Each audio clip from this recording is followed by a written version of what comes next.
इज्जत, आदर और सम्मान किसी से मांगा नहीं जाता है, बल्कि खुद कमाया जाता है। बिना वैल्यू और बिना रिस्पेक्ट के इस सोसाइटी या समाज में जीना बिल्कुल ऐसा ही है जैसे रोड के साइड में बैठा एक इंसान अपने आसपास लोगों से तो घिरा हुआ है, लेकिन कोई भी उस पे ध्यान तक नहीं दे रहा। हमारे parents, friends, family members, relatives, girlfriend, boyfriend, हमारा पार्टनर, इवन जॉब, स्कूल या कॉलेज में जब सामने से आपको कोई इग्नोर करता जाए, आपकी बातों की रिस्पेक्ट नहीं करता, आपको हल्के में लेता है, आपकी वैल्यू नहीं करता, तो ये चीज किसी भी इंसान को अंदर ही अंदर बहुत दर्द देती है। फिर चाहे वो कितना भी इस चीज को छुपाना चाहे, लेकिन सेल्फ एस्टीम और कॉन्फिडेंस की धज्जियां उड़ जाती हैं। जिन लोगों की हाई वैल्यू होती है, उनके पार्टनर, फैमिली, फ्रेंड्स, रिलेटिव्स और कोवर्कर्स या पार्टनर सिर्फ उनके सामने ही नहीं बल्कि पीठ पीछे भी उनकी रिस्पेक्ट और वैल्यू करते हैं। तो अगर आप भी इन 5 पावरफुल साइकोलॉजिकल ट्रिक्स को अपने कैरेक्टर में ऐड कर लो, तो फिर चाहे आपके घर वाले हो या दोस्त, आपका लाइफ पार्टनर हो या साथ में काम कर रहा कलीग, सब आपकी वैल्यू बहुत ज्यादा हाई लेवल पर करने लगेंगे, जिसके लिए आपको शुरुआत करनी है इससे।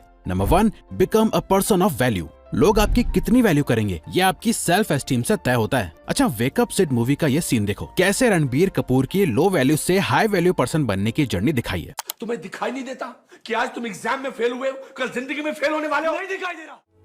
मेरा पहला पेचेक है आपके लिए। सेल्फ एस्टीम का मतलब ही ये होता है कि हम खुद को कैसे देखते हैं, हम खुद की कितनी वैल्यू करते हैं। ये हमारे खुद को लेकर ओपिनियंस और बिलीव्स पे बेस्ड होता है। आपकी जितनी ज्यादा सेल्फ एस्टीम होगी, अपने आसपास के लोगों के बीच आपकी उतनी ही ज्यादा अपने आप रिस्पेक्ट और हाई वैल्यू होगी। आपको कुछ करने की जरूरत ही नहीं होगी। लेकिन अफसोस, हम में से अधिकतर लोगों को बचपन से लेके बड़े होने तक इतनी बातें सुनने को मिलती है कि बड़े होते होते तो हमारी सेल्फ एस्टीम और कॉन्फिडेंस की धज्जियां उड़ चुकी होती है। तो फिर दूसरे हमारी क्या वैल्यू करेंगे जब हम खुद की ही हाई वैल्यू नहीं करते? दूसरों से पहले शुरुआत खुद से करो, क्योंकि जिसकी सेल्फ एस्टीम बहुत लो होती है वो लोग अपनी ही वैल्यू नहीं करते। वो कभी खुद से किए वादे पूरे नहीं करते। वो बोलते तो हैं कि मैं ये करूंगा, मैं वो करूंगा, लेकिन करते कुछ नहीं। और फिर पूरी फैमिली में या उनके आसपास के लोगों में उनका मजाक बन के रह जाता है। ये मेहनत नहीं करते, ये हमेशा दूसरों के लिए हाजिर और अवेलेबल रहते हैं। ऐसा दिखाते हैं सामने वाले को कि इन्हें उनकी बहुत ज्यादा जरूरत है, सामने वाले को इनकी नहीं। ये उसे इम्प्रेस करना चाहते हैं, खुश रखना चाहते हैं, उनकी लिस्ट में ये टॉप पे रहना चाहते हैं। तो बताओ कोई क्यों इनकी वैल्यू करेगा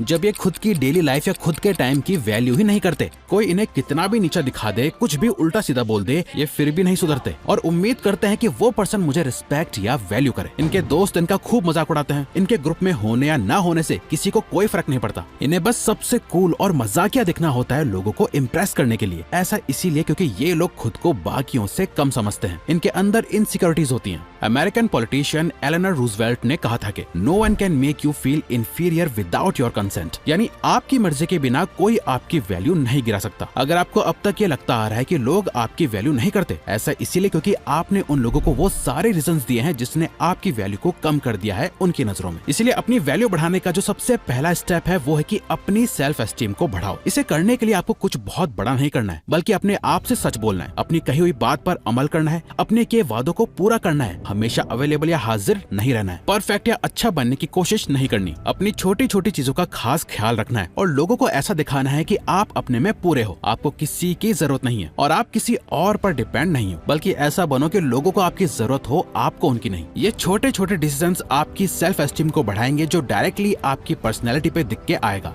और लोग आपकी वैल्यू करना शुरू कर देंगे। Number 2, don't allow yourself to be cut off. एक सबसे इम्पोर्टेंट चीज जो आपकी परसीव्ड वैल्यू को शो करती है वो ये है कि आप कैसे अपनी बात को प्रेजेंट करते हो। बहुत से लोग ये सोचते हैं कि बात करते टाइम अगर कोई और बोलने लगे तो पोलाइटली चुप होकर सामने वाले की बात सुनना एक अच्छा बिहेवियर है। तब लोगों को लिसन मोर टॉक लेस वाले कोट्स याद आने लगते हैं, जो कि इन अ वे सही है, लेकिन वो चीज यहाँ काम नहीं आती, क्योंकि ये और कुछ नहीं बल्कि उनकी वैल्यू को कम करता है। इससे वो ज्यादा अच्छे दिख के नहीं आते। जब लोग आपकी बात काट कर अपनी बात बोलने लगते हैं और आप चुपचाप सुनते रहते हो, तो ये दिखाता है कि आपको अपनी बात की वैल्यू कम और सामने वाले की ज्यादा है और सामने वाला भी आपको वैसे ही ट्रीट करता है। अब ये करने के 3 तरीके हैं। अब इस क्लिप में देखो कैसे ब्रैडली कूपर जेडन स्मिथ को बोलने ही नहीं दे रहे।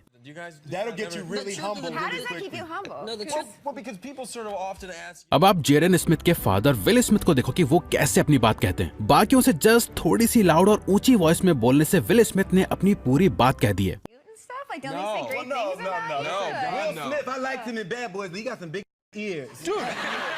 उन्होंने जो क्रैक करा और लोग उस पे हंसने भी लगे। नाउ अब रसल ब्रांड की इस क्लिप को देखो, कैसे उन्होंने सिंपली अपनी बात अपनी नेचुरल टोन में बोलते हुए पूरा कंप्लीट करा।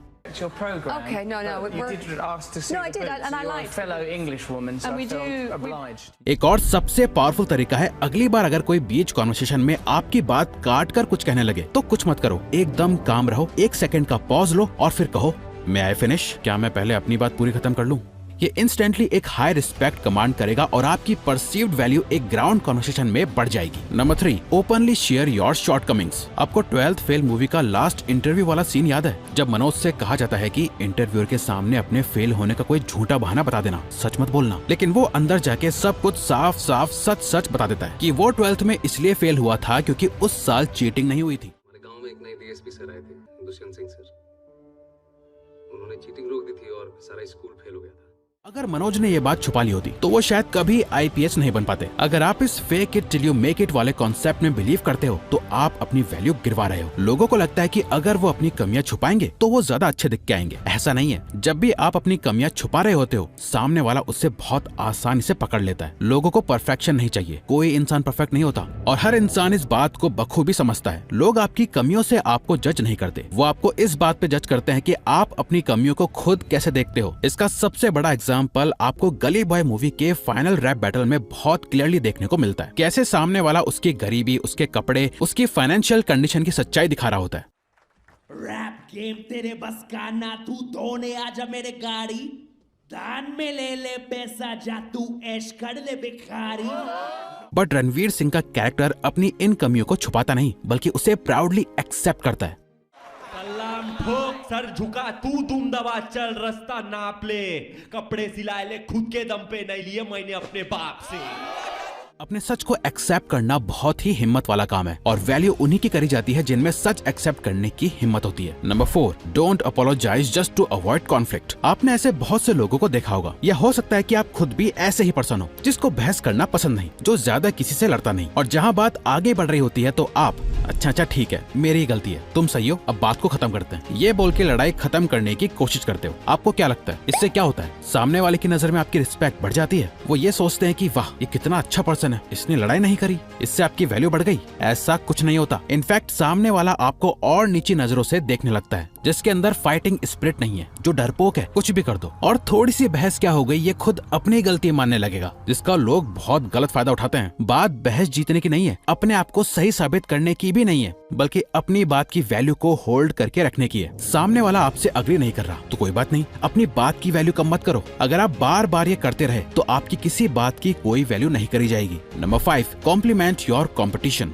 साइकोलॉजी में एक टर्म है स्पॉन्टेनियस ट्रेट ट्रांसफरेंस, जिसका मतलब ये होता है कि आप जिन वर्ड्स का यूज करके सामने वाले को डिस्क्राइब करते हो वो उन्हीं वर्ड से आपको भी जज करता है। एक तरफ जब आप किसी के बारे में बुरा भला बोलते हो ये साबित करने के लिए कि आप उनसे बेहतर हो, तो होता यह कि आप खुद के लिए एक नेगेटिव इमेज बना देते हो। इसीलिए लोग ऐसे लोगों की वैल्यू नहीं करते जो किसी वेटर या ड्राइवर से बदतमीजी से बात करते हैं, क्योंकि आपके उस बिहेवियर से आपकी ही पर्सनैलिटी दिख के आ रही होती है। जैसे कि आप इस एग्जाम्पल में देख सकते हैं, जॉर्डन पीटरसन जो कि खुद बहुत ही हाईली रिलीजियस पर्सन है, वो एथिज्म के बारे में क्या कमेंट्स कर रहे हैं। Because you could say in some sense there's been 300, 400 years of brilliant scientists who've been doing nothing but laying the foundation for. जब भी आपके सामने कोई आपको किसी से कंपेयर करे तो अपने आप को उससे अलग मत दिखाओ, न ही सामने वाले में कोई कमियां गिनवाओ। जैसे फॉर एग्जांपल आपकी फैमिली में आपके ही किसी कजन की अच्छी जॉब लग गई या पढ़ाई में वो अच्छा है, जिससे इनडायरेक्टली आपको कंपेयर करा जा रहा हो, तो ऐसे टाइम जब आप उसकी तारीफ करोगे कि हाँ वो मेहनत करता है, अच्छी बात है, I am very happy for him, ये आपकी वैल्यू को और बढ़ाएगा और आपके इन्हीं वर्ड से लोग आपको भी हार्ड वर्किंग पर्सन की तरह देखने लगेंगे, जो कि एक इनसिक्योर पर्सन नहीं है, जिसका कोई भी कॉन्फिडेंस या वैल्यू गिरा नहीं सकता है उसको किसी और से कंपेयर करके। तो